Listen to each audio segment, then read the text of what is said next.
So, it's been a while since the last thing I did. Why haven't I made another video? Well, And then when I was being hunted down, I had to... And eventually, I made it back home. But, by then, George had died of blood loss. It was a hard time for me, but I just did what any other sane individual would do. Bury my pain with media till I hopefully die. One particular thing that kept me distracted from my world crumbling around me was the third season of Star vs. the Forces of Evil. So I guess I should talk about that. Warning, I'm talking about the third season, so expect spoilers for everything from this season and before that. Get it? Got it? Good. Quiet on the set. Can we please have quiet on the set? So the season started off in a huge way with what was advertised as a movie. It was really more of a story arc, but hey, let's not get into semantics. The premiere was great. It gave Queen Moon a lot of character development through her flashback and interactions with Buff Frog. It had a lot of focus on the best character, Ludo, and Toffee served as an excellent villain too, I guess. Ludo's better. There's a lot of huge moments that helped wrap up a lot of the storylines of the previous season and set up the story for the third one.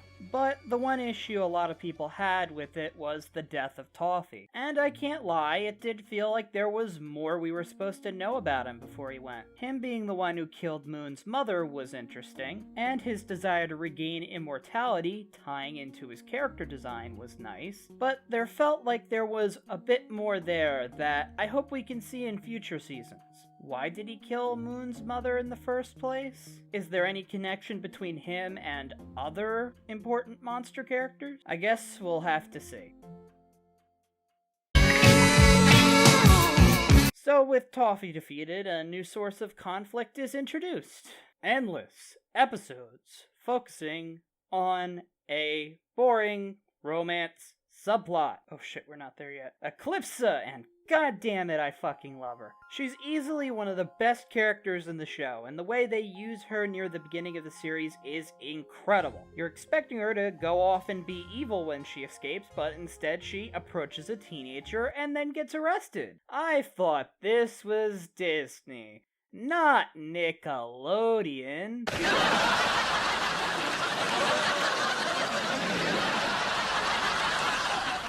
And from there we start to question if Eclipsa is truly evil or not. Her attitude makes it hard to tell, since she doesn't have the same fear of dark magic that others tend to have. But is she someone who cruelly rejects the natural order, or simply someone who doesn't adhere to the draconian standards set up by authority? And as we watch, it feels more and more like the latter. Her calm, sometimes goofy, but overall determined personality makes her one of the best things to ever come out of the show. Come on, baby! And what is great about Eclipsa isn't just her as a character, but what she means to the entire story as a whole. When we finally get to her trial and it's revealed that her daughter Meteora was given away and replaced with a common orphan because of her half-monster heritage, it absolutely changes everything. From day one, it was established that Star was royalty, and that she would eventually need to hone her skills to one day be a good queen for Muni.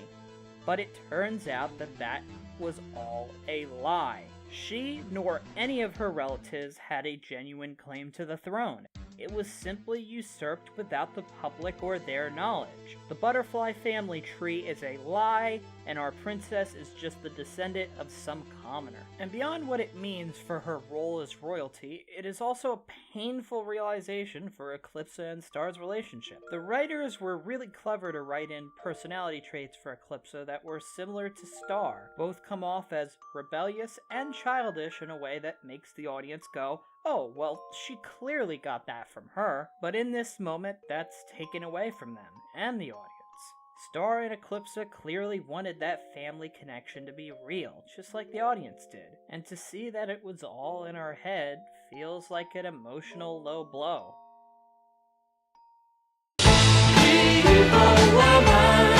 The other thing that the trial helped hit home is that the Magical High Commission and other authority figures in Muni are pieces of shit, crystallizing a woman and her husband for hundreds of years and sending their daughter, who is next in line to the throne, off to be raised by a literal robot for seemingly no reason as of right now other than Eclipsa's relationship and Meteora's existence being a taboo. We've known about the prejudice of the humans towards the monsters since the first season, but to see that this hatred ran so deep that the High Commission was willing to lie to everyone, including the royal family, and let a little girl suffer was a real eye-opener. These guys weren't perfect, but to think that they'd been involved in something so awful really makes you think about how corrupt this society is for something like this to happen. You were everyone's thick waifu, Hekapu. Why'd you have to let us all down when you're supposed to be getting us up? And this all comes back to bite them when it turns out that Miss Heinous, who's been a side villain since season 1,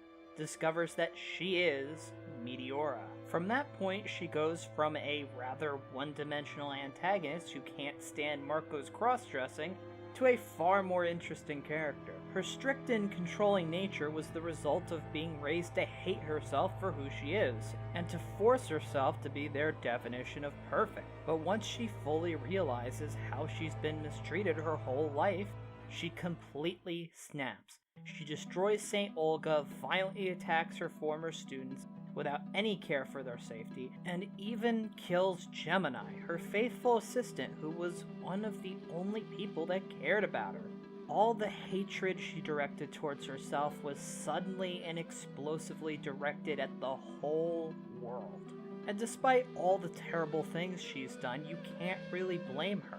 The life she's had to live because of the ignorance of Muni was something that nobody should have to go through, and she had to live like this for hundreds of years until finally it all came down. Unlike Toffee, Meteora is a villain who we fully understand and sympathize with, and it makes her continued path towards destruction more and more difficult to watch. Love stinks. So it seems that this video has been really positive so far. I sure do hope nothing happens that endless episodes focusing on a boring romance subplot. Yeah, unfortunately the show ends up bogging itself down a lot with its romance subplot. After the events of mid-season 2 onward, it became established that Marco was in a relationship with Jackie, and Star just really wanted Marco's dick. So in order to resolve and develop this storyline, a lot of episodes, especially the ones right after the events of Battle for Muni, focus on this. You got an episode where Star has to get over Marco. You got an episode where Star finds someone new. You got an episode where she commits to the new relationship. You got one where Jackie breaks up with Marco. You got one where Marco comes back and Star has to get over the awkward situation. One where Marco realizes that he has a crush on Star. And on and on. Now, I get it. They want to develop this storyline so it feels meaningful, and taken out of context, a lot of these episodes are pretty good. The episode where Tom gets a demon-sism to try and make him a better person and Star holds on to him while he's writhing in pain is a genuine, heartfelt moment. The problem is how it all fits together. By the end of the season, it becomes apparent that way too much time was spent focusing on these relationships, when there is a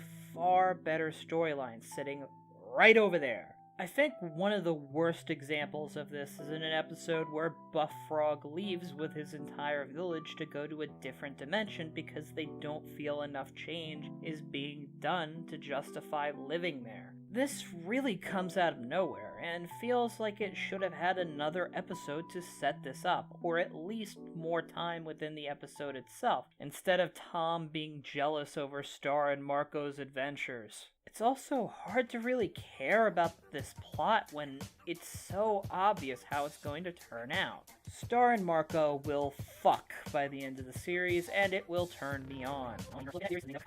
Star and Marco will commit to an abstinent relationship by the end of the series, of which I will receive 0 sexual gratification. Everyone and your great-grandmother's corpse knows this. So unless you really like shipping, it's hard to get anything out of Tom and Star's relationship because you know how temporary it is. And when Star and Marco do eventually get together, I don't think it'll feel worth all the time they spent building it up. It's almost like they're pandering to an audience who prioritizes shipping over things that actually make the series good. This focus on romance is something new to this season. Sure, Star and Marco had established crushes in the first season, and Marco got Jackie in season 2, with Star not really being a fan about that. But up to season 3, it never really felt like it got in the way, unlike how it is now. Before, when Star and Marco were just friends, it was simple.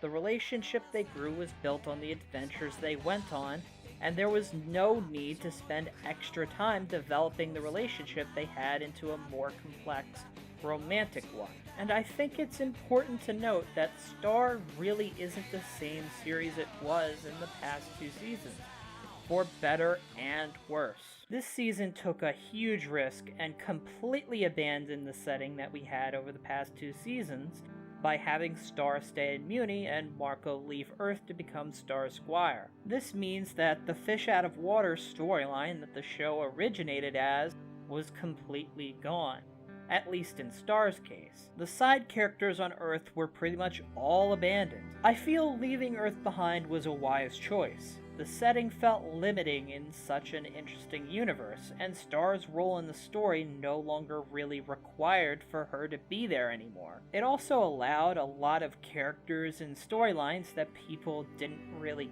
care that much about to be dropped from the story in favor of better ones. Although I feel this is also sort of a throwing the baby out with the bathwater scenario. While many of the characters were rightfully written out of the story, we saw 2 important characters, Jackie and Jana, also disappear. Jackie's irrelevance after her breakup with Marco really retroactively hurt her character, because it made it seem like all she was there to do was be in a relationship with Marco and eventually break it off so Marco could be put on the path to ramming his dick in, holding Star's hands. A character whose arc feels solely defined by another character isn't a genuine character. They're a plot device.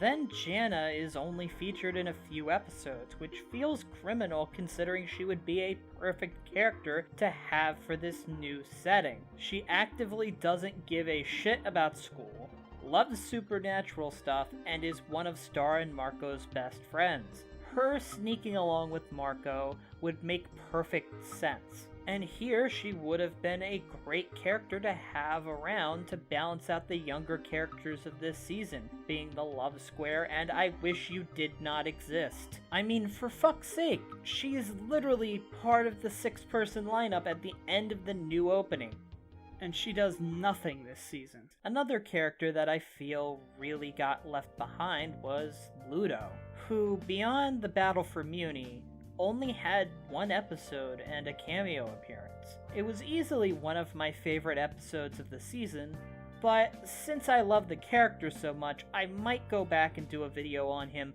once his character arc is over, so I won't go into detail now. With that said, I really feel that for a character that has been so important over the course of the show, to have so little screen time in this season is a shame.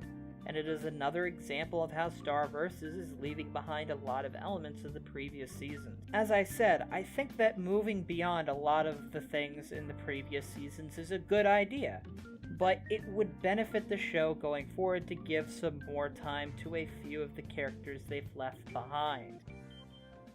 Shut the fuck up!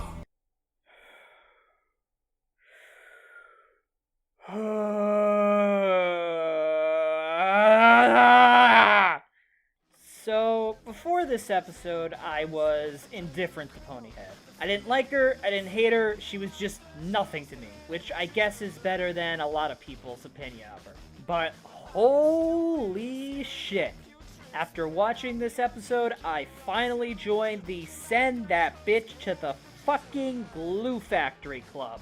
So let's set this up. Meteora goes back to St. Olga's and wrecks everyone. And we see an honestly shocking image of Meteora walking out of the school with Ponyhead's torn off horn in her hand. This was some pretty violent imagery for what can be considered a kid's cartoon. One of Star vs. best qualities is its use of permanence, or at least semi-permanence. When Star turns her teacher into a troll at the beginning of the series, she stays that way and never turns back. When Ludo is casually tossed into a portal by Star at the end of Season 1, he floats aimlessly in the void and eventually ends up having to fend for himself in the forest, which helps lead to his deteriorating mental state, something that Ludo is still dealing with even now. When Lekmet uses up all his power, reviving the members of the Commission, he dies, and they reference the fact that he passed away at multiple points in the third season. And I can go on and on about this aspect of Starverse. So, seeing this, I assumed that this was going to be a game-changing event. Ponyhead would suffer a traumatizing event that would affect her in a way that would bring out a side of her we've never seen before, that would make her a far more endearing character. So, what happens? The whole episode is just played for laughs. Ponyhead dealing with trauma?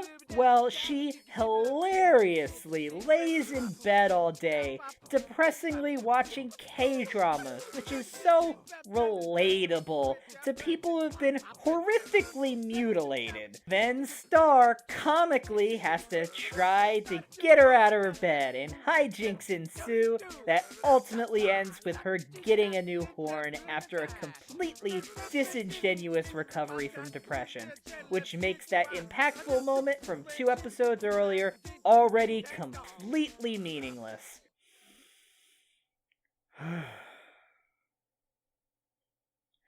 Ponyhead is an awful character. She is an awful character because she never changes. Despite how much the series has changed, Ponyhead is the exact same character as she was when we first met her. It doesn't matter how much development the rest of the cast goes through or the things that happen to her, she will always be the same trashy girl that other trashy girls can look at and go, "You go, girl." She is all the worst elements of the first season of Star Versus that were abandoned, and then they shoved it all in a single insufferable character. Her very existence devalues the plot around her, and it sucks because you can't tell a genuine story about her because any attempt to develop her has zero integrity. It's all over.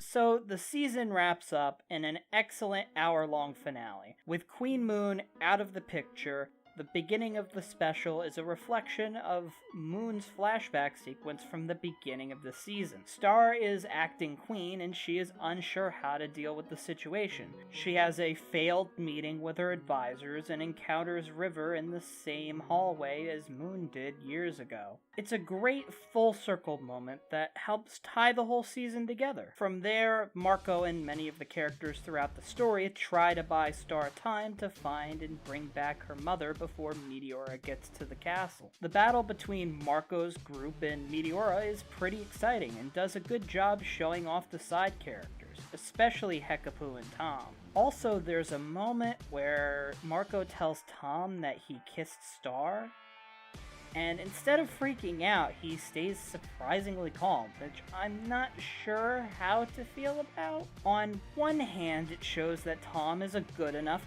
guy to put personal problems to the side to avoid completely blowing their plan to stop an immensely powerful being who wants to kill half the unit. I mean, take over Muni and suck out everyone's souls. That's a lot of character progress from him wanting to curb stomp Marco like he's Edward Norton.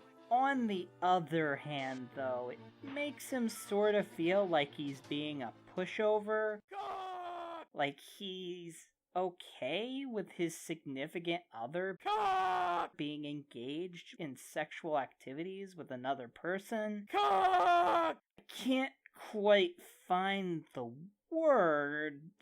Oh well, maybe people in the comments can jog my memory. The finale culminates in probably the best fight in the series so far, where Star squares off with Meteora. After Star is defeated, Eclipsa takes the wand off of her, and in a badass and tragic sequence, strikes down her own daughter. It's a powerful moment that makes you feel sorry for her, but it also shows her qualities as a good person who is willing to put the safety of Star and the rest of Muni above her own love for her daughter. Then, in a nice twist of fate, it turns out that Meteora was simply reverted back to infancy, and Star, acknowledging that the throne isn't hers to hold, gives the wand to Eclipsa. With this, Eclipsa thanks Star and goes off to free her lover so that they can be reunited as a family. It is a perfect bittersweet ending. After seeing all the shit that Eclipsa and Meteora had to go through, it's good to see that they were able to hit the reset button, but there still remains the larger question of how this will affect the future of Muni. What will the return of Globgor mean? Also, I really loved the Glossaric being okay the whole time reveal. That was fucking great. Where is Moon? How will she react to Star giving away the kingdom to Eclipsa? And how will the show be going forward, with Star giving up the wand, a symbol that has defined the series from the very beginning? It does what a season finale should. Leave the audience satisfied, but eager to see more. If I had any major complaints about the finale, I think it's about the misuse of the character Mina Loveberry. In Monster Bash, she was set up to be one of the most powerful characters in the show's world. She casually fights off Star, Tom, and Marco with such ease that it felt like she was almost impossible to beat. Beyond that, she was also the only one besides the High Commission who knew about Meteora, so it seemed like her role in the story going forward was going to be really important. Instead, she's just beaten off screen by Meteora, and it really feels as if the writer realized, oh shit, I forgot to put Mina in this episode. I'll just throw in 2 lines about her and everything will be fine. I'm not against Meteora beating Mina, but it felt like she deserved something more than just an off-screen stomp. They probably could have cut a lot of the time spent with Star and Moon in the Magic Dimension out and fit in the fight between them, but overall, I wouldn't say it ruined the episodes.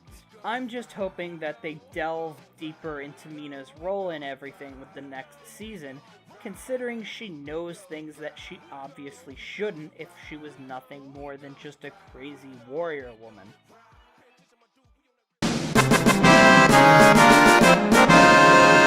That was Season 3, and despite how much I seemed to gripe about it, I felt it was a very good season. I felt the main storyline of Eclipsa and Meteora was some of the best stuff to come out of the show, and I commend that they wanted to make this season something far different from what we've seen before. Just make sure that next season has more of this and less of that.